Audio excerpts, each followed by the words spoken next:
আমরা দল করি কার জন্য? সবাই বলেন। আমরা তো বাংলাদেশে গণতন্ত্রের দল হিসাবে আমরা পরিচিত। দেখেন তো, বিএনপি বলেন, আওয়ামী লীগ বলেন, জাতীয় পার্টি বলেন, চরমনাই বলেন, বাংলাদেশের যত দল আছে তাদের পরিবার থেকে কোনো নেতা এখনো বন্ধ হয়েছে বলেন? দেখেন, মা মারা গেলি ছেলি মারা গেলি তার ছেলি, সে মারা গেলি তার ছেলি। বাংলাদেশে একটা মাত্র দল গণতন্ত্র, সেটা হচ্ছে বাংলাদেশ জামাত ইসলামী। কারণ গোলাম আজম মারা গেছে, ওর ছেলে কি বড় পোস্ট পেয়েছে? আমাদের এমপি আব্দুল খালিক সাহেব, উনি মারা গিয়েছেন না, ওনাকে শহীদ করা হয়েছে। আল্লাহ তাআলা তাকে যেন শহীদের উচ্চ মর্যাদা দান করেন, বলেন আমিন। ওনার কি কোনো ছেলে এই আমিরের পদ নেছে?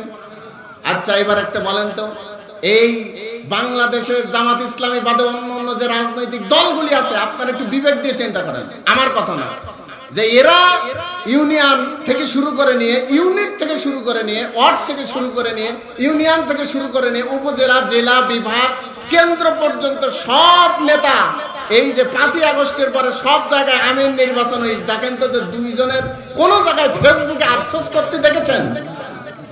আল্লাহ রাব্বুল আলামিন আমাদেরকে সঠিক বুঝ দান করুক, বলেন আমিন।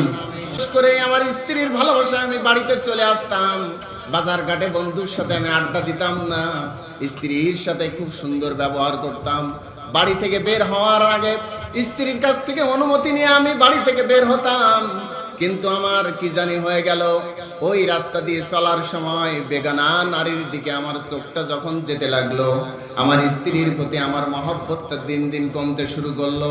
স্ত্রীর কথা আমার গায়ে আর সহ্য হয় না। স্ত্রী যদি ডানে যায়, আমি বাম পাশে মুখটা ঘুরাই নেই। স্ত্রী যদি বাম পাশে যায়, আমি আমার মুখটা ঘোরায় ডান পাশে নেই। রাতে যদি স্ত্রী আমাকে ডাক দেয়, আমি বলি আমাকে ডিস্টার্ব করো না, সারাদিন অফিসের কাজ করে আমি ক্লান্ত আছি। এমনি ভাবে আমার স্ত্রীর সাথে সম্পর্কের টানাপোড়েন দিন দিন হতে থাকলো। কিন্তু আমার একটা বদ অভ্যাস তৈরি হয়ে গেল। রাস্তা দিয়ে যখন বেগানা কোনো নারী যেত, নারীদের ওই চেহারা দেখে আমার অন্তরের ভিতরে খারাপ চিন্তা আসতো, আর আমি এটা নিয়ে লালন করতাম, ধারণ করতাম, যার কারণে আমার স্ত্রী আর বাড়িতে এসে ভালো লাগে না। এরম পীর সাহেব মনে হয় বর্তমানে আমাদের এলাকায় নেই, আছে কিনা কম? স্ত্রীর ভালোবাসা তার আর ভালোবাসা লাগে না। ওই ব্যক্তি ফেসবুক স্ট্যাটাসে লিখতেছেন, আমি পরকীয়ায় আসক্ত হয়ে গেলাম, পরনারীর প্রতি আমি আসক্ত হয়ে পড়লাম, আমি মানসিক রোগগ্রস্ত হয়ে যাওয়ার মতো হলাম, অফিসের কাজ আমার ভালো লাগে না, নামাজ আমার ভালো লাগে না, সংসার আমার ভালো লাগে না। কারণ দিন রাত 24 ঘন্টা কুমন্ত্রণা দিচ্ছে অন্তরের ভিতরে। কে? সবাই বলেন, কে কুমন্ত্রণা দিচ্ছে? শয়তান কুমন্ত্রণা দিচ্ছে অন্তরের ভিতরে। স্ত্রীর আর ভালো লাগে না। বন্ধুর কাছে বললে বলে, বন্ধু এক স্ত্রী আর কতদিন ভালো লাগবে, নতুন আরেকটা বিবাহ করো, ওই স্ত্রী তালাক দাও। কিন্তু মানতে পারে না, একটা সন্তান, পুত্র সন্তান পরিবারের ভিতরে জন্ম নিয়েছে, কিভাবে স্ত্রীকে তালাক দেওয়া যায় এটা মোটেও মানতে পারে না। আবার স্ত্রীর সাথেও ভালো ব্যবহার করতে তার ইচ্ছা হয় না। এখন চলে গেলেন মানসিক ডাক্তারের কাছে, যে কোনো কিছু ট্রিটমেন্ট নেওয়া যায় কিনা। মানসিক ডাক্তারের কাছে যাওয়ার পরে ঘটনা সব খুলে বললেন। ঘটনা খুলে বলার পরে মানসিক ডাক্তারটা ছিলেন তাকওয়া, খোদাভীরু।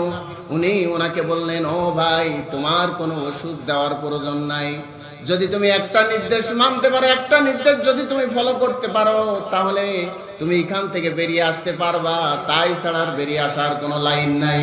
যুবক বললেন, হ্যাঁ ডাক্তার সাহেব, আমি মানবো।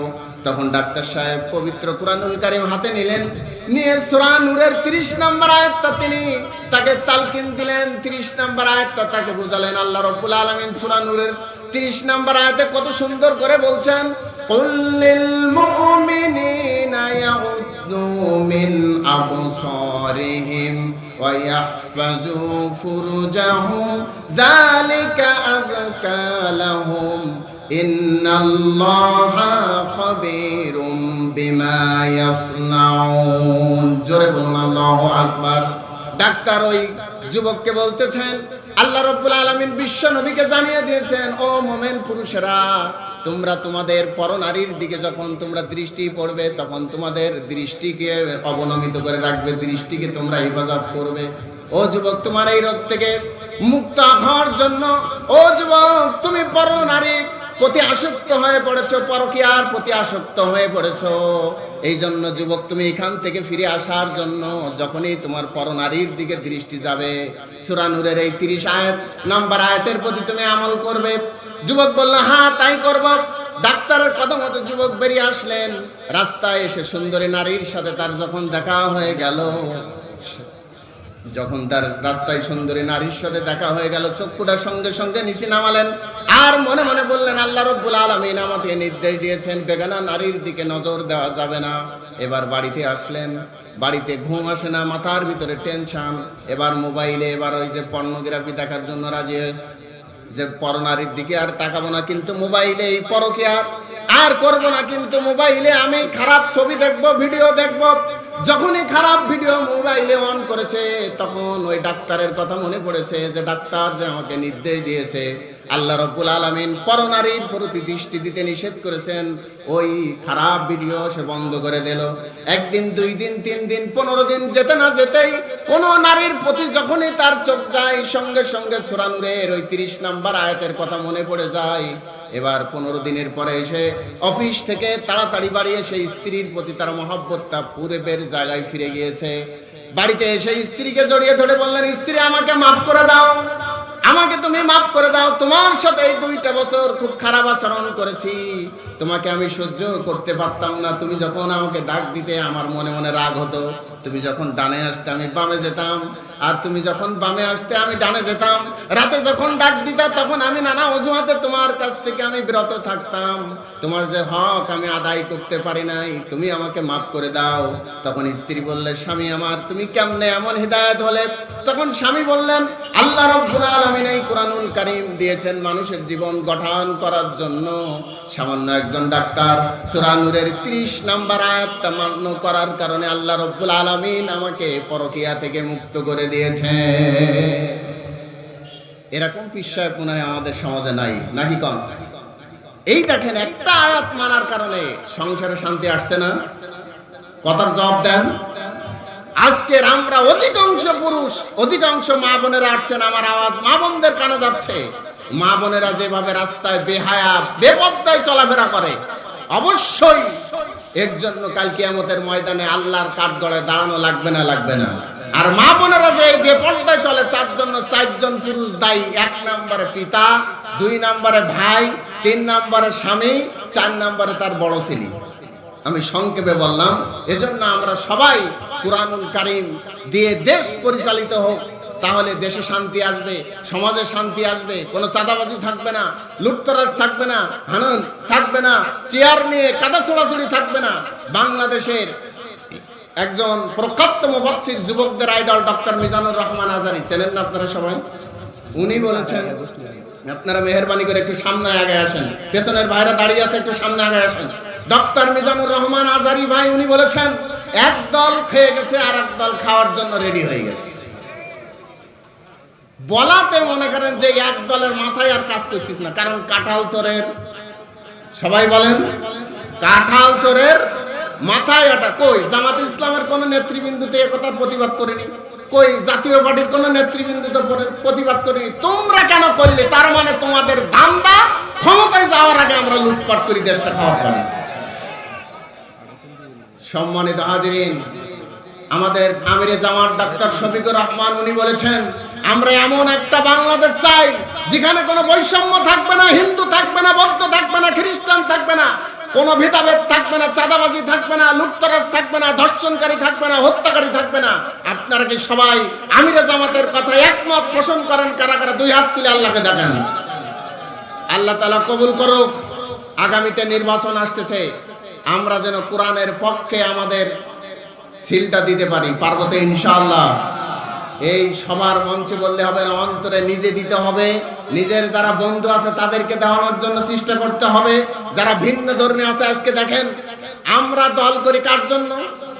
সবাই বলেন। আমরা তো বাংলাদেশে গণতন্ত্রের দল, গণতন্ত্রের দল হিসাবে আমরা পরিচিত। দেখেন তো, বিএনপি বলেন, আওয়ামী লীগ বলেন, জাতীয় পার্টি বলেন, চরমনাই বলেন, বাংলাদেশের যত দল আছে তাদের পরিবার থেকে কোনো নেতা এখনো বন্ধ হয়েছে বলেন? দেখেন, মা মারা গেলি ছেলে, ছেলে মারা গেলি তার ছেলে, সে মারা গেলি তার ছেলে। বাংলাদেশে একটা মাত্র দল গণতন্ত্র, সেটা হচ্ছে বাংলাদেশ জামাত ইসলামী। কারণ গোলাম আজম মারা গেছে, ওর ছেলে কি বড় পোস্ট পেয়েছে? আমাদের এমপি আব্দুল খালিক সাহেব উনি মারা গিয়েছেন না, ওনাকে শহীদ করা হয়েছে। আল্লাহ তাআলা তাকে যেন শহীদের উচ্চ মর্যাদা দান করেন, বলেন আমিন। ওনার কি কোনো ছেলে এই আমিরের পদ নেছে? আচ্ছা এবার একটা বলেন তো, এই বাংলাদেশের জামাত ইসলামী বাদে অন্য অন্য যে রাজনৈতিক দলগুলি আছে, আপনারা একটু বিবেক দিয়ে চিন্তা করেন, আমার কথা না, যে এরা ইউনিয়ন থেকে শুরু করে নিয়ে, ইউনিট থেকে শুরু করে নিয়ে, ওয়ার্ড থেকে শুরু করে নিয়ে, ইউনিয়ন থেকে শুরু করে নিয়ে, উপজেলা, জেলা, বিভাগ, কেন্দ্র পর্যন্ত সব নেতা এই যে 5ই আগস্টের পরে সব জায়গায় আমিন নির্বাচন হয়েছে। দেখেন তো যে দুইজনের কোন জায়গায় ফেসবুকে আফসোস করতে দেখেছেন? আল্লাহ রাব্বুল আলামিন আমাদেরকে সঠিক বুঝ দান করুক, বলেন আমিন। সম্মানিত হাজিরিন, আজকের আমি আপনাদেরকে বলতে চাই, এই কোরআনের এই মাহফিল, এখান থেকে একটা লোক যদি হিদায়াত হয়, আর এই কোরআনের মাহফিলের একটু যদি সমর্থন আপনার যদি থাকে, একটু যদি সার্বিক সহযোগিতা যদি থাকে, সেটা টাকা দিয়ে হোক, অর্থ দিয়ে হোক, শ্রম দিয়ে হোক, কিয়ামত পর্যন্ত মারা যাওয়ার পরেও আল্লাহ রাব্বুল আলামিন আপনার নামায় আমলে সওয়াব দিবেন, বলেন আমিন। সম্মানিত হাজিরিন, আল্লাহ রাব্বুল আলামিন আপনাকে আমাকে এই পৃথিবীতে পাঠিয়েছেন, নির্দিষ্ট একটা সময় এই পৃথিবীতে আপনি আমি থাকবো, তারপরে কিন্তু আমরা সবাই চলে যাব, কেউ কিন্তু আর এই পৃথিবীতে থাকবো না। কতক্ষণ ঠিক না বেটি? আজকের আমরা সবাই একটু চিন্তা করি, জীবনে আমরা কত টাকা উপার্জন করলাম, কত টাকা কত দিকে আমরা নষ্ট করলাম, চায়ের আড্ডায়, গানের আড্ডায়, তাসের আড্ডায়, জোয়ার আড্ডায়, মদের আড্ডায় কত টাকা কত দিকে নষ্ট করেছি, তার কোনো কিন্তু হিসাব নাই, কিতাব নাই। আমরা মসজিদে যদি 10টা টাকা দান করতে যাই, বলে সন্তানের জন্য উপার্জন করে কি রাখবো, কোন সঞ্চয়িত সম্পদ তো সন্তানের জন্য রেখে যেতে পারলাম না। ও আমার ভাইরা, একটুখানি বিবেক খাটান। আপনি আপনার সন্তানের জন্য মাথার ঘাম পায়ে ফেলে আপনি সন্তানের জন্য সম্পদ উপার্জন করতেছেন, কিন্তু আপনি জমি কিনলেন, বাড়ি বানালেন, গাড়ি বানালেন, কিন্তু আপনার পুতার নাতিরা এসে আপনার কবরের জায়গা পর্যন্ত বিক্রি করে খাবে। কতক্ষণ ঠিক না বেঠিক? একটুখানি মাথার মগজ দিয়ে একটু চিন্তা করেন, যে আপনি তিল তিল করে আল্লাহর রাস্তায় দান না করে, নিজে না খেয়ে কষ্ট করে মাথার ঘাম পায়ে ফেলে সম্পদ উপার্জন করে রেখে যাচ্ছেন, আর আপনি মারা যাওয়ার পরে আপনার সন্তানেরা তার স্থলাভিষিক্ত হবে। সে মারা যাওয়ার পরে তার সন্তানেরা স্থলাভিষিক্ত হবে, যেমনি ভাবে আপনি হয়েছেন। এখন আপনারা বুকে হাত দিয়ে বলেন তো, দাদার কবরের পাশে প্রস্তাব পর্যন্ত আপনারা করেন না? কতক্ষণ ঠিক না বেঠিক? কিন্তু জায়গার দাদার কবর আছে এই মেন রোডের সাইডে, কিভাবে হুজুরের কাছ থেকে ফতোয়া নিয়ে ওই জায়গা বিক্রি করে খাওয়া যায়? এরকম ধান্দাবাজ মনে হয় বলাডাঙ্গা মাদককাঠিতে নেই না? আছে কম? এই জন্য চিন্তা করেন, আপনি সম্পদ রেখে যাবেন, এটা হবে ভাই আর ভাইয়ের ভিতরে, ভাই আর বোনের ভিতরে অহংকার, হিংসার একমাত্র কারণ। এই জন্য বিশ্ব নবী জনাবে মুহাম্মদুর রাসূলুল্লাহ সাল্লাল্লাহু আলাইহি সাল্লাম বলেছেন, ও আমার উম্মতেরা, মৃত্যুর আগে তোমরা অন্তত কিছু সম্পদ আল্লাহর রাস্তায় দান করে যাও। কারণ মৃত্যুর 40 দিন আগে ওই যে একটা বৃক্ষ আছে, ওই বৃক্ষের পাতাটা হলুদ যখন হয়ে যায়, মালাকুল মউত আপনার বাড়িতে এসে হাজির হয়ে যায় আর বলে, ও আব্দুর রহমান, তুমি আল্লাহর কাছে তওবা করে নাও, কারণ আর 40 দিন তুমি এই পৃথিবীতে থাকবা, তারপরে কিন্তু তুমি আর থাকতে পারবা না। 39 দিনের দিন আবার চলে আসে, এসে আবার একই কথা বলে। 38 দিনের দিন আবার এসে মালাকুল মউত বলে, ও আব্দুর রহমান, জীবনের মতো আল্লাহর কাছে তওবা করে ফিরে আসো, মাত্র আর 38 দিন তুমি এই পৃথিবীতে থাকবা। এমনি ভাবে মরণের একদিন পর্যন্ত আগে ওই মালাকুল মউত আপনার শিয়রের কাছে এসে বলতে থাকে, ও আব্দুর রহমান, তুমি যে সম্পদ রেখে যাচ্ছ, অন্তত সম্পদ কিছু আল্লাহর রাস্তায় দান করে যাও।